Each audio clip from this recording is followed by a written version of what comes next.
Hello বন্ধুরা, সবার সাথে আমার ছোটো চ্যানেলে এটা হচ্ছে বিয়ের ব্লগে আমি সেরকম কোনো ভিডিও করতে পারিনি। যতটা করেছে আমার দিদিই করেছে, কারণ আমি খুব ব্যস্ত বলতে একটু আনন্দ করছিলাম, একটু সব যাদের নিমন্ত্রিত ছিল তাদেরকে অ্যাটেন্ড করছিলাম। তো দেখতে পাচ্ছ, তোমরা হয়তো আমাকে পিছনে দাঁড়িয়ে থাকতে দেখতেই পাচ্ছ। আর এখানে যে বিয়ের রিচুয়ালগুলো আছে সব এক এক করে পালন হচ্ছে। এখানে আমার দিদিকে উপর তোলা হয়েছে, তারপরে একে একে হিরোকেও তোলা হয়েছে।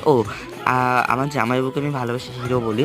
তো দেখতে পাচ্ছ এখানে কিন্তু আমার দিদি জিতেছিল। তারপর হলো মালা বদলের পর হলো কিছুক্ষণ ফটোশ্যুট হওয়ার পর আমার যে মানে আমার যে জেঠু, যে আমাদের পরিবারের সব কন্যাকেই দান করে, কারণ সে আমাদের পরিবারের বড়, সে বসে গেল মণ্ডপে যত সব নিয়ম ছিল সেসব পালন করার জন্য।